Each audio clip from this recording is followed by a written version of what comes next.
emphasis on our referral program. And so we're using the month of May to just really put a promotion on that. So you might see this flyer on your table.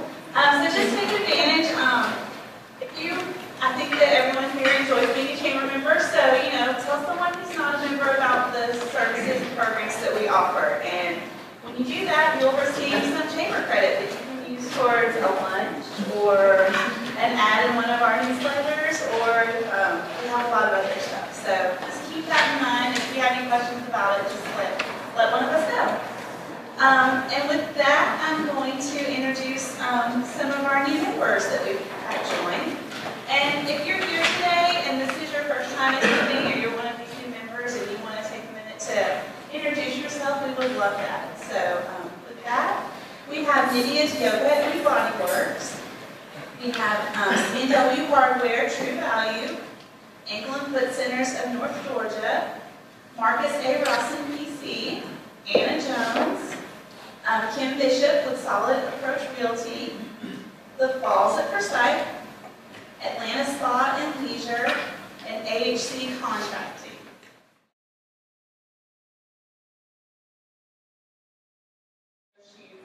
We're going to start today by just hearing a little bit of a wrap-up from each of them, about 5 minutes or so, about their perception of how the session went and some of the issues they want to bring up, and then we're going to ask a few questions pertaining to the business community. So if y'all want, if the three of y'all would like to join us up here, get started. But as far as the wrap-up of the session, I want to mention just three things here, and I know there's going to be some questions, but this was truly an historic session. The governor came in to the House and to the Senate and spoke to us on day 40, and one of the things he said, I believe over in the Senate, was he said, if you can't go out and get reelected after this session, you probably don't need to be here. Because we really did some good things this session, and that's not just political talk. The first thing that we did, and I know Roger, Will, and Morris, and Karen, and your superintendent and others are here, but in 1985, the General Assembly passed what we know as QBE funding, which is the education formula that we determine how K-12 education is funded by the state. Since that was first brought into existence, it has never been fully funded. So every time your superintendent or a board member talks about education, they always bring that up. That the state needs to fully fund QBE. Well, three of us have been pushing for that and pushing the governor and others for that. This year we were able to make that happen. For the first time in history of our state, QBE funding is fully funded at the state level. It's an additional $375,000 from the state for their school. Forsyth County, that also represents $4.1 million. So it's a significant amount of money for our schools. In addition to that, we put in some additional money for school safety grants to all the schools in the state to start addressing our school safety concerns. The Speaker's also recently appointed a study committee in the House. It's going to be taking a look at that through the summer and fall of what we as a state need to do to partner with our local schools to make sure our children are safe. I've got three daughters still in the Dawson County public school system, and their safety is the #1 priority for me, and I know it is for our board and our superintendent staff. So this was a stellar year for the schools. Last year, we worked on the First Priority Act for low-performing schools. We've hired, Dr. Thomas is on board. If you meet this individual, have an opportunity to meet him. He's the smartest guy in the room when he's talking about education. He's going to bring great things to state education and how we deal with our low-performing schools in the state. So we're excited to have him on board. And I was excited to sponsor that legislation last year that created that position. The second thing that I think is historic, that we did this session that the governor was talking about, was we passed, for the first time in state history, the state income tax came into existence in the 30s. For the first time in history, we lowered the state income tax. You hear a lot of people run on the idea of we need to lower the income tax or do away with state income tax. There's a difference between running for office and governing, but this year, for the first time in history, we lowered the state income tax from a top rate of 6% down to 5.75% with the trigger for it to go down to 5.5% in 2020. In addition to that, we doubled the standard deduction for a family, so you're going to be able to see a real savings in your income tax from the state perspective. Washington has done the same thing at the federal level. I'm looking forward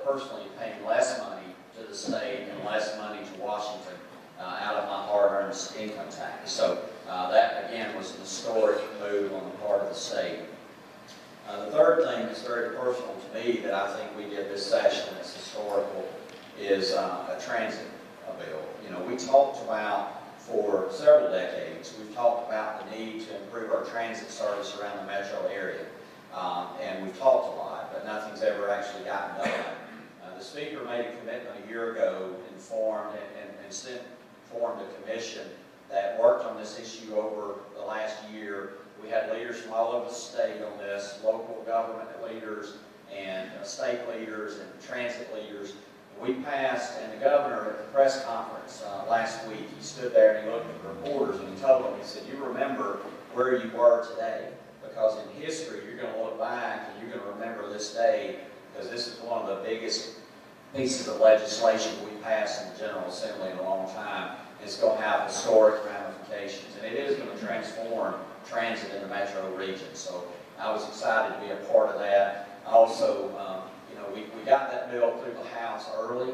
The Speaker was fully engaged and behind that. Started to stall in the Senate, and I will tell you this publicly, and I usually don't brag on Steve too much to his face. I do that behind his back. But we would not have gotten that bill across the finish line in the Senate if Steve had not stepped in and stepped up and helped us make that happen. He deserves a lot of credit for that, and I appreciate what he did for us. It was a tough piece of legislation, but we built a consensus from so many different folks, both Democrats, Republicans, Metro folks, rural Georgia folks, so I'm excited. And I know the Speaker's going to mention some of the work we're doing across rural Georgia, so I won't take any of that thunder, but I look forward to answering questions.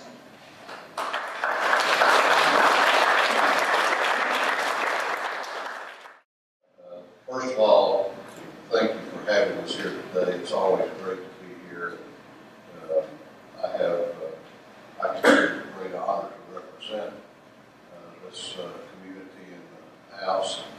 I don't have all of the county. I've got the western part, Big Canoe and Alcalola, but it's quite an honor, and I want you to know that I treat it that way. Kevin's right.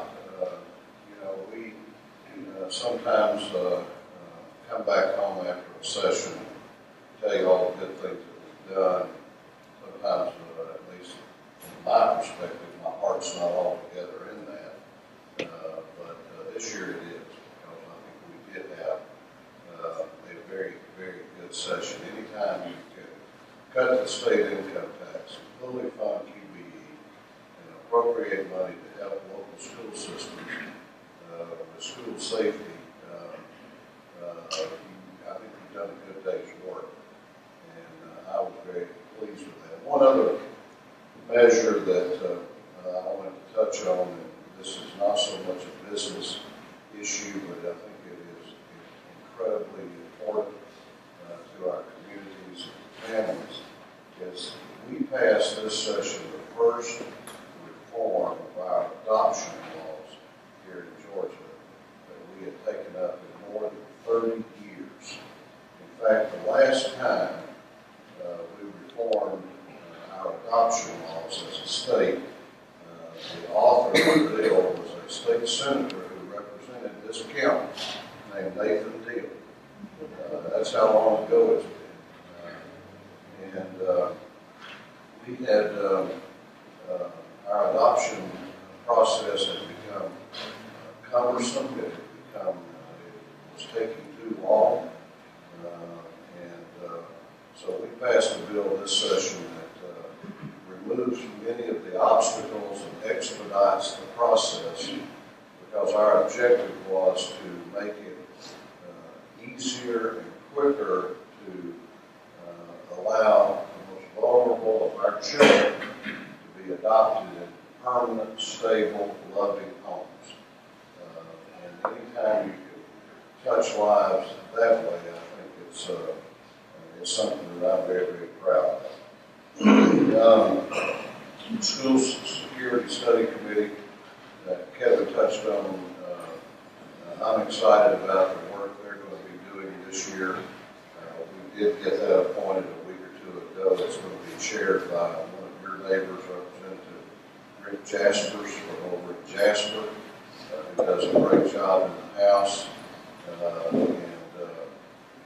They're going to begin meeting next week. Guess where their first meeting is going to be. This room, here in Dawson County.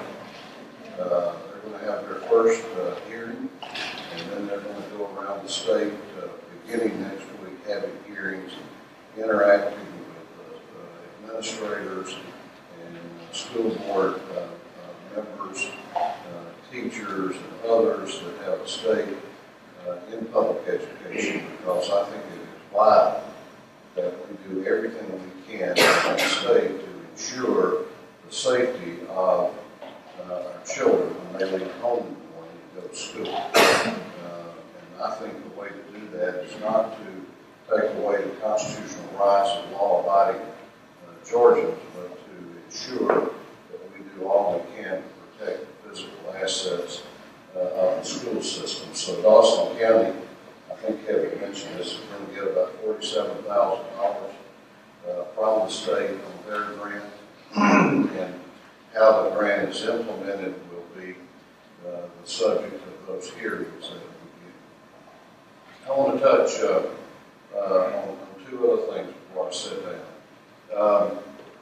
You know, we have had tremendous job growth here in Georgia over the last 8 years. Over 700,000 jobs in the private sector have been created. That's amazing. We are the envy of almost every state in this country. But as you look around, and I live out in the country, in Blue Ridge, as you look around, most of those jobs seem to be going into metropolitan areas. So, and we've got rural in the rural parts of Georgia, we've got some struggles. So we sat down in the House and crafted a proposal to form a rural development council. This is not a committee in the sense that most of our legislative committees, because I gave them 2 years to do their work. They started last May. They've had hearings all over the state. I gave them only one charge. I didn't want one hearing held in Atlanta. And they followed that pretty well, or they have followed that. So they've met in places like Tipton and Tacoma and LJ and Mentor and Milledgeville and Thomasville and Bainbridge, and have engaged with Georgians to find out what rural Georgia needs in terms of access to quality health care, in terms of infrastructure, in terms of education, and in terms of something I think is going to be foundational to revitalizing rural Georgia, and that's high-speed broadband. I want to publicly commend Senator Gooch for the great work he did this past session in passing a bill that he worked very closely with members of the House on, and it sets up a program for when we get funding that we're hoping we're going to get from the federal government, we can assist in bringing high-speed broadband to every community in this state. Because telemedicine is not really much good to you if you don't have reliable high-speed broadband. Many of the educational things that you access are not much good to you. So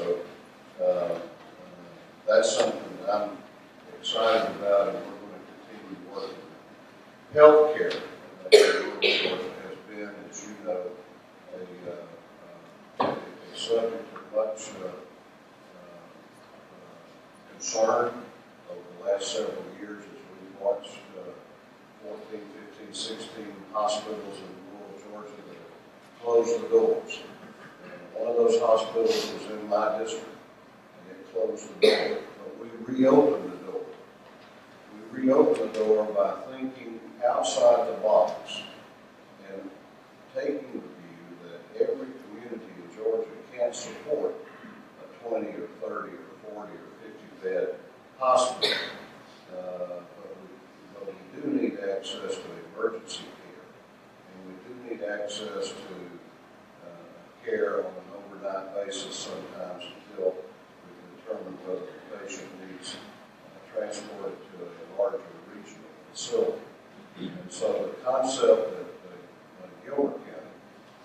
which I represent, and Piedmont health system worked out in terms of what we call a micro hospital, has now been approved by law, and I expect you're going to see facilities like that in rural communities pop up all across the state. I think that's going to give some options for health care that we didn't have before, and they're going to be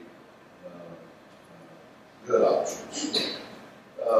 So the work of the Rural Development Council will continue forward. They start back with hearings next Tuesday. They're meeting Tuesday afternoon and Wednesday up in Blue Ridge for a day and a half of hearings. They're going to be talking about the broadband issue up there. And I'm looking forward to their final report, which will be due at the end of this year. I happen to believe that the zip code that you live in shouldn't dictate your economic opportunity in life. That if you want to live in the community that you were born in, families in, that you ought to have the opportunity to get a decent, good, quality job. And that is our goal, is to make sure that every Georgian has that opportunity.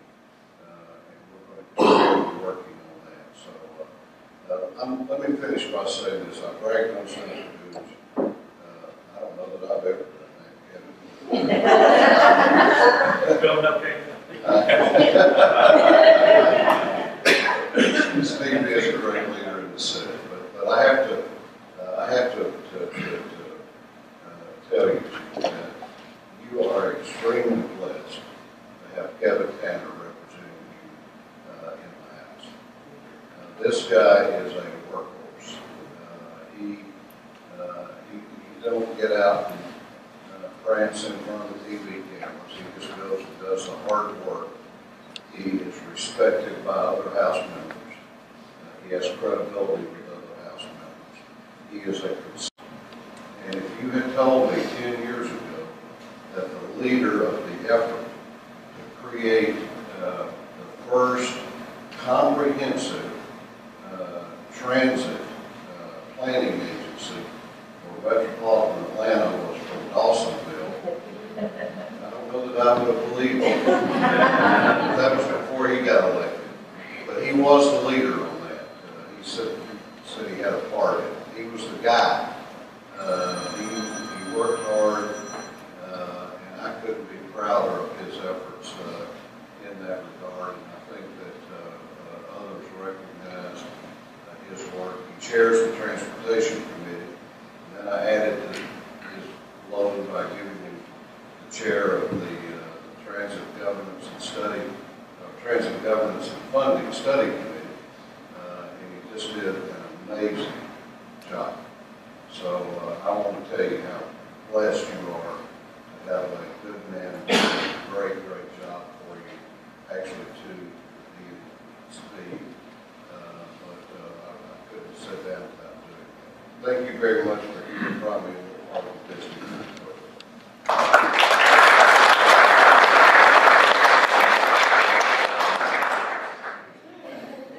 It is hard to follow what you've already heard.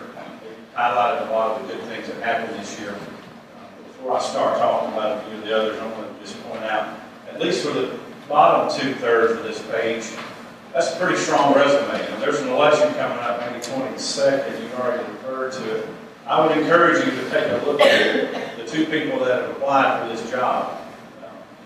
They have opposition on the ballot. I'm lucky to not have that this year, so I'm honored to be your senator.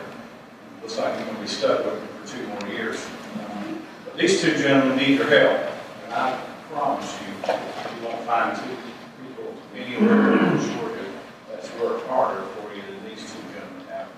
And if you look at their responsibilities and their resume, not only what they're doing today, but what they've done in the last 20 or 30 years in their career, these are the kind of people you would hire. Most of y'all in here are business people. You hire employees. You've got school board members over here. You've hired hundreds of people. You look for the best qualified people you can get to fill the job. these are the gentlemen that you have before you. I would encourage you to do that. There are people out there that run for public office that want to be bomb throwers, or they just want to say hell no to everything. Well, we say hell no occasionally to things, but more often than not, we try to come up with compromise and come up with solutions to the problems facing our communities and our state. And they're not easy issues to solve, but people like David and Kevin have done that, so I'm going to get off that bandwagon. But please go out and vote and re-elect these two gentlemen. We'd be glad you did, and I know you already feel that way. I bet everybody in the room is going to vote for them. I'll vote for Kevin. You're not my representative, but I'm your senator. But I would appreciate your vote. Real talk. See how things work down there? It's all about compromise. This has been an incredible year, and the governor didn't say that to the Senate on signing day. He came in soon after the speaker came over, which I think was the first time the speaker of the House has ever come over and addressed the Senate. We felt the floors in the Senate rock. The doors opened up and the doorman said, "Mr. President, the Speaker of the House of Representatives, David Rawson, wishes to enter the chamber." So David came in and the cloud rose from the sparks were flying everywhere. Big robe on. Was that a good description? It was awesome. It was really a bittersweet moment because a part of our team's not going to be there next year. Governor Deal has been a part of a team for the last 8 years. I was elected the same year he was in 2010. I was sworn in the same day he was. It's been an incredible journey for all of us. We've come a long ways in our state from a deep recession, the worst in our times. I don't know anybody here that lived through the Depression, but my grandmother talked a lot about it, and I felt some of the things that we experienced were similar to what they experienced in the 20s. Obviously a different time, a different era, but a lot of the same things, a lot of the same decisions had to be made by your state, your local elected officials. I was a county commissioner at the time. It wasn't easy to see that revenue stream drop as fast as it did. So it takes a while to bring things back to life. But over the last 8 years, we've done that. It wasn't by accident that we're the #1 state to do business for 5 years in a row. It's because of investments from business people like the people in this room, but it's also because of the leadership of the elected officials that are running the state and the local governments. And the U.S. government. We can't ever forget. We've seen a lot of change in the last year and a half in Washington. Not as much as we like, but it's moving in the right direction. That tax cut is historic at the national level and especially at the state level. And I think there's more of that to come. But you've got to have good leadership in those positions. Governor Deal's going to be hard to replace. There's an election in 2 weeks to replace the governor. The primaries are important. The low turnout is somewhat concerning to me. If you don't know who's going to the polls, is it the people that just want to get rid of everybody in office and start over, or is it people that really have a concern for the future of their state? I hope it's people that have concern for their state. Georgia's doing well. We have a AAA bond rating. We have a balanced budget. We have a growing economy. We have the fastest growing port in the nation in Savannah. We have the busiest airport in the world in Atlanta.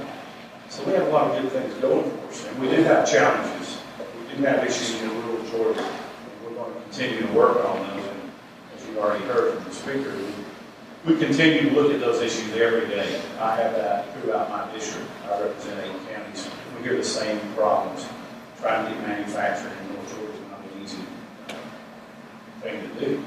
We have good retail here in Dawson County. We have good, strong, small businesses here in Dawson County. But we still need to bring some of that manufacturing up into this area of the state. There were lots of bills that we passed this year. Like every year, there's hundreds of bills that we worked on. It takes 2 years to get some of them out. Some of them don't make it. I had a couple of bills that did not pass, but we'll continue to work on them. Broadband was a big issue that we worked on in the House and the Senate. that and the transit were probably two of the biggest issues that we tried to work on. We did make some progress on that. We'll continue to work on that.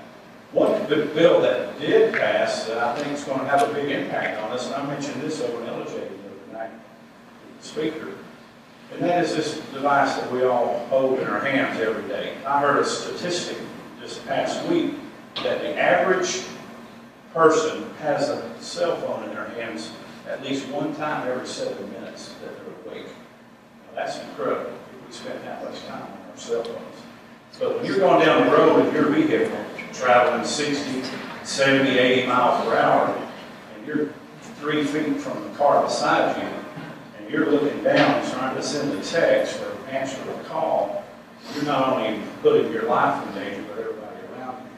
And so we passed a bill that made that illegal. It was already illegal to text and drive, but as of July 1st of this year, you'll no longer be able to hold this in your hand while driving. You need to get used to putting this in a cradle or just putting it on your seat and not looking at it. That's going to be hard for me as well. I spend a lot of time behind the wheel of my vehicle. But I think in the future, it's going to save a lot of lives. Last year, over 40,000 people in America died in a vehicle accident. And the majority of those were single vehicle accidents, and a lot of those were because of distracted driving. So when we talk about what have y'all done for us lately, some people think we took away some of your rights and your liberties by putting that law into place. I look at it more as we're protecting each other from our own bad habits. And so I think that was a good bill. I voted for it. I believe most of our members in the Senate and the House voted for it. There's always those one or two that vote hell no on everything. But I think those are things that we do because it's the right thing to do. So I bring that up more or less just to help educate us all on it because of the dangers, but also that law will go into effect on July 1. I think that's an important issue. We need to make sure we go home and talk to our children about it and our spouses and other family members. I'm going to stop there. Title ad valorem tax, I'll mention that. That was another bill I know near and dear to school boards and local governments' minds. The way we charge for automobile taxes and tags today are different than they were 10 years ago. You remember the birthday tax. Every year on your birthday, you have to go to the courthouse and buy your tag and pay your birthday tax. We eliminated that 3 or 4 years ago. There's always unintended consequences to bills that we pass that are that significant. So we're still making some tweaks on that. This year, we made some changes that would favor the local governments. I think there'll be other changes in the future, maybe next year we'll continue to work on that. So those are some of the highlights of what we did this year. I think there's several questions before us, so I'm going to stop now and give us time to answer those. But thanks for having me.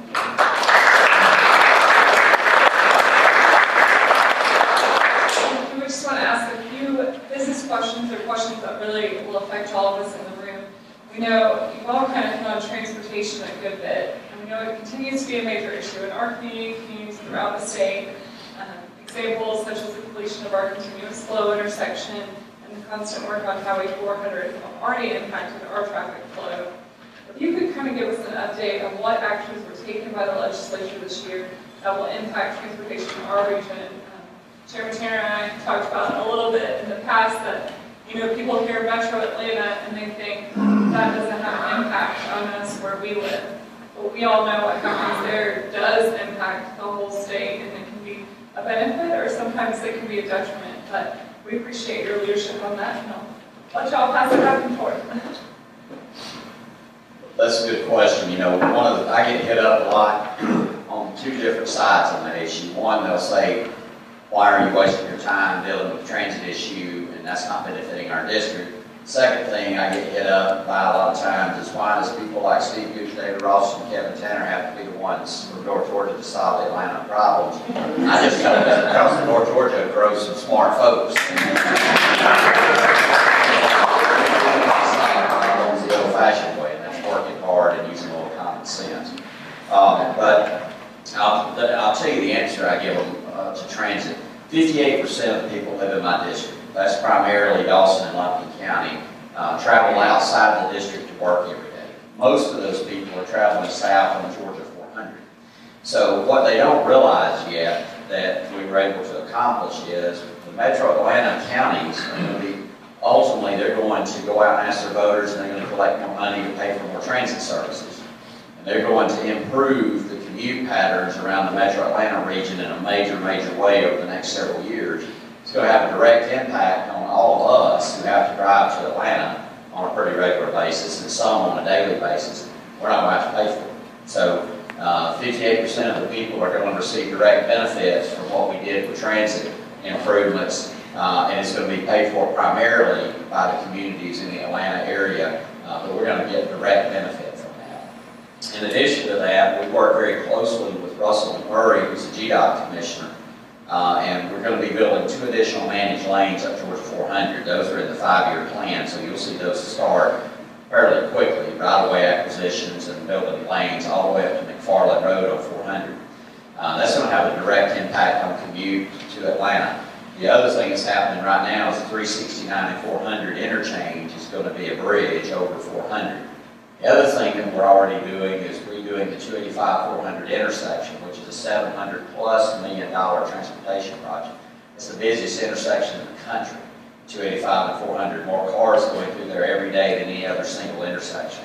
So between the 285 improvements, the 369 bridge, the widening of 400, which will be completed here at the end of June, and then the additional 2 managed lanes, that's going to have a huge impact on transportation in Dawson County. In addition to that, we've set up in the transit bill the ability for Fulton County to collect an additional 0.20 sales tax. They're going to use that money. They've been in negotiations with MARTA to build 5 transit BRT, bus rapid transit mobility stations from Sandy Springs up to Windward. Those will be in line in the right-of-way parking lots with nice bus terminals. And you'll be able to get on, ride in the express lane, know exactly what time you're going to ride at your destination. That's going to be the future. We're going to tie those in with 285 express lanes in the very near future. And then we're going to have a much better commute pattern to the metro Atlanta region very, very quickly. So a lot of things happening, a lot of money being spent in Georgia. House Bill 170 that Senator Gooch championed a few years ago in the Senate and Jay in the House is adding an additional $1 billion into transportation improvements in Georgia. You drive around the state, you're seeing what GDOT's doing. Growing pains are there, we understand that. No one likes to sit at a red light on 9 South when the bridge is being replaced, but all of that's a necessary evil with the growth that we're facing. The state doesn't control growth, that's controlled at the local level, but we do have to respond and improve our infrastructure as that comes. So we're looking forward to continuing to do that. So thank you. Charlie, Senator. I'll mention a couple. There's a couple of local projects that might be worth talking about. Roundabout out of 52, and I guess it's 183. No, 52 and 183. Let's see. What's it called? Correct. There you go. Anyway, that roundabout's already underway. So you'll see the grubbing, you'll see the cones out there. That project will be finished in about 2 years. So that'll be a roundabout. You have several other roundabouts here locally that are being worked on. There's 2 or 3 bridges in Dawson County that are being replaced over the next 3 years. So there's tens of millions of dollars worth of road work already on the books, already under contract and being led. When we say being led, I mean they're authorized and already in SPIP, which is our statewide transportation plan. So those are dollars that are coming back to Dawson County. You saw the work that was done on 400 in Forsyth County. That's a lot of effort that was done by the local governments in Forsyth County, but it benefits all of us here in North Georgia. Lumpkin and Dawson County residents drive to Atlanta or North Atlanta to work every day. We're seeing huge benefits from that. That extra lane that's already almost complete will be opening up later this summer. They're putting the final touches to the grading and grassing and the guardrails in today. And so over the next 2 months, you'll see the completion of that project. And Kevin's already mentioned all the other big projects on Georgia 400. It doesn't take a long time to realize how many people are driving up and down 400 every day. It takes an extra hour to an hour and a half to go to Atlanta during rush hour than it does if you go in an earlier hour of the day or if you drive down in the middle of the day. As we continue to grow, we're going to have to spend more money on transportation. We've got to have transit options. We have to have more lanes for people to drive as well. So That money that we generated 2 years ago in 2015, that Kevin mentioned, has already been put to good work. And that's got to continue. It's not a 1 year or a 5 year fix. That's going to take 10, 20 years to catch up to where we need to be. We actually needed an extra $3 billion a year to fund the projects that we're so far behind on. A lot of things were let go for so many years that we're now behind. So we're catching up. We're making a lot of progress, but the growth continues to come faster every year. We're expecting to see another 2 million people come here in the next 10 to 20 years. We've got to prepare and have that infrastructure in place for that. Well, I did want to add one other point, and that is to talk and echo what's been said about House Bill 170 that we passed back in 2015. There were a few that sort of carped about that bill. Don't hear much about it anymore, but we got a little criticism for that. That was one of those issues that comes along occasionally that takes some real courage to vote for it. And when you sit down and talk to people and explain the need for that, I think everybody kind of got it. And I want to commend DOT for pushing that money out of that bill, out the door quickly, because I think that was very critical in terms of lending credibility to what we were trying to do. So two of the leaders in that are sitting up here today. You know, I have the opportunity once or twice a year to go to national conferences and have speakers from other states that have heard what we did, and they say, "How did you do that?" I said, "Well, I just stood up at the podium and closed my eyes and rolled the dice." I hope they came up, you know. I said, you know, let me mention one other thing, though, that I meant to mention earlier, but it ties into that.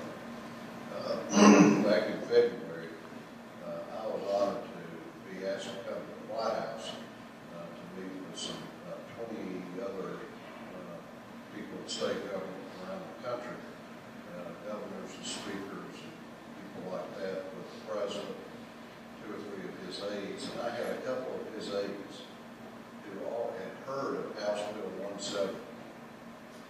Donald Trump's administration, and they were incredibly impressed and complimentary of what we had done in Georgia, which made me very encouraged. And I can tell you that for a fellow from Queens, New York, this president, you disagree with him on issues or agree with him, but he has, there's a real place for rural America in his agenda going forward on infrastructure, and that includes roads and bridges. And if Congress will pass that infrastructure bill, and I don't know the status of it now, but if they will pass that, that will not only help roads and bridges all over this state, but it will also help the rural broadband. And that's one of the reasons that we created the grant program through Senator Gooch's legislation. So I'm excited about that. I promised y'all, even though they're all sitting here, none of them asked me to ask this question.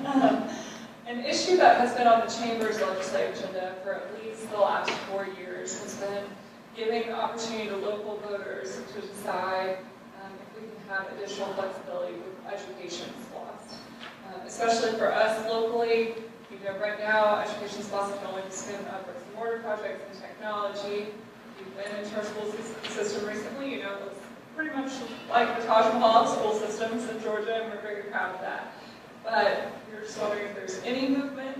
We know there's a good bit of opposition to it, but we're just wondering if there's any movement on that in this past session, or if you see there being any movement in the future. Well, I'd actually introduced a bill this session that would do that. It would allow for up to 50%, I believe is what we had in there, 50% flexibility. So the e-splosh, the voters would have the ability when they voted to extend e-splosh to also decide, are you willing to give the school some flexibility in how they spend that money, so not all of it has to just be used for capital projects. Some of it can be used for certain items, and we listed some types of items in the legislation, which included things like diesel fuel for the buses. It included school safety and extra security for the schools, and a whole host of some other things. We tried to stay away from the core staff, not become dependent on sales tax for core staffing, but for those extra things, counselors, mental health type things, was in the legislation. The problem with that is we can pass the bill, but it requires a constitutional amendment. So that means we have to get 2/3 in the House and the Senate. We introduced that bill. I had the Speaker's support for that. We had passed it out of the committee, had it ready to go to, was on the floor, just waiting for him to call it, and we just couldn't get the 2/3 votes to get it over the hump. A couple of things that's against us there is, one is, and it's a valid argument, but the argument that the purpose of that is only capital. And then the other argument was from some of our friends on the minority caucus and the Democrats, they wanted to see QBE fully funded, and at that point, when we were debating this bill prior to crossover day, we had not been able to determine that we were going to be able to fully fund QBE. So I think that could have helped us get some additional votes, because we would have had to have support from the Democrat caucus to make it happen. So to answer your question, I'm committed to continuing to work to make that happen. It is a difficult issue politically to get those 2/3 votes. I think if we can get it past the House, get it past the Senate, get it on the ballot for the citizens of Georgia to make the decision. Ultimately, if they want to pass that, I think it'll pass with the voters. It puts all the control at the local level. Doesn't require them to do anything, but it gives them the opportunity to ask the voters if they want to make it happen. Just very briefly, it's extremely difficult, as Kevin says, to get 2/3 in the House. I don't know about the Senate, but because that's the only leverage that the minority party has, is to lock down and deny a 2/3 majority on an issue. They typically lose on head-to-head votes if it's a majority vote. Obviously, it's 116 in the majority caucus and 116 subtracted from 180 in the other caucus. So it's tough, and I think much will depend, and I am supportive. Kevin's worked hard on that. Much will depend, I think, on what happens in the elections in November. So if we can get a supermajority in the House, then obviously we can revisit that and some other issues. If we don't, it's going to continue to be tough. I'm supportive of working on that as well. We do have one seat short of the 2/3 majority in the Senate. We lost it last year when Senator Hill stepped down to run for governor. So blame him. We hope to win that seat back this fall. But it's important that we get those voters out to vote. And the consequences of not having that 2/3 majority hurts us when those issues come up. I know you're going to want to hold on to that, probably. So I got a question for you, but we know that it's, in a constantly innovating and technology-based world, that people are purchasing more and more online instead of from their traditional brick-and-mortar stores. And a lot of our local economy is based with local retail. So y'all will speak to if there's been any movement to kind of helping level the playing field with making sure that online retailers are paying sales tax. We know that there is no federal guidelines for that right now. So, Well, we did pass a bill. House Bill 61, we passed, the Senate passed it. It's a version of a collection of online sales or sales tax on online sales. Chairman Jay Powell of the House carried that bill, and this whole issue, though, is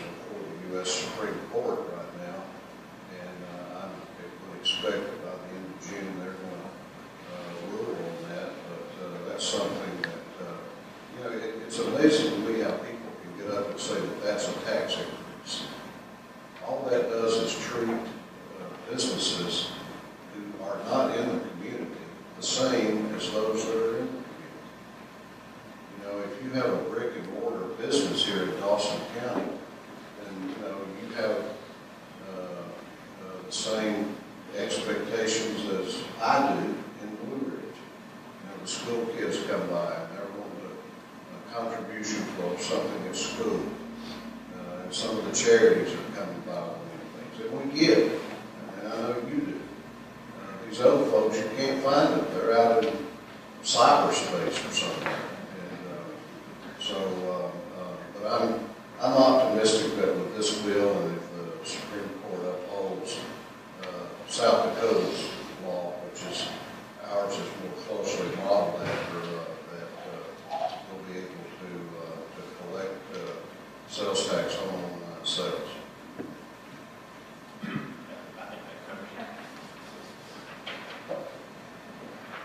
Our last one we have today is if y'all would like to update us on House Resolution 993 and what the creation of a business court could mean for our local businesses. I know that we've had a lot of information on what a business court is and what cases would go before that.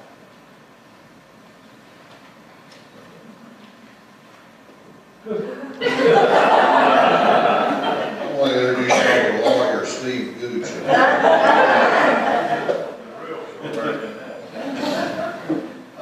The business court is a many other states have gone to. They have developed a pilot program in Fulton County for that. The Georgia Chamber supported that this session. Governor Hill embraced the proposal. And what it does basically is this. When you have a dispute between two businesses that is of sufficient complexity that you need a lot of expertise in an industry or in a profession, it allows a trial judge to refer the case to another judge who has some more knowledge maybe of the technical aspects of the dispute. That judge then would sort of hear the case and make a referral back to the Superior Court in terms of a recommended decision. So it basically would give businesses some greater predictability, certainty, and some degree of expertise on some really difficult, complicated kind of issues that come before the regular court system. That will be on the constitutional amendment this November. So that will have to be approved by the voters before it becomes law. That will require a constitutional amendment in November. Couldn't have said it better myself. Tell me what this is. Well, I know that we're running out of time, so I just want to thank all three of you for being here. We were down there a couple times during the session. I can tell you they were all extremely busy, and you can tell from just what I think is so impressive is how many different issues that you have to work on. It's not, you know, while you might be the chairman of transportation, or you might be majority whip, you've got to know a good bit about a lot of things. And I think we're really blessed and lucky that we have three people who have a very wide experience range and can really lean on each other. So we appreciate your time today and just your leadership on those issues. And we're continuing to fight for some of our issues, which I know aren't always the most popular in other parts of the state, but as we are still rural Georgia. Someone asked me the other day, do you consider yourself in rural Georgia? We have 24,000 people, absolutely. You can double our population and we'd still be rural Georgia. And I will continue to argue that. But we just appreciate you really championing rural Georgia, having lived in another part of rural Georgia. I know we used to joke about being the other Georgia. It felt like no one in Atlanta knew anything about us. And so how lucky we are to have the North Georgia group really having such influence in the state capital, and we're glad to have you back in our area now that session is over. So thank you very much for being here today. If y'all would join me in a round of applause.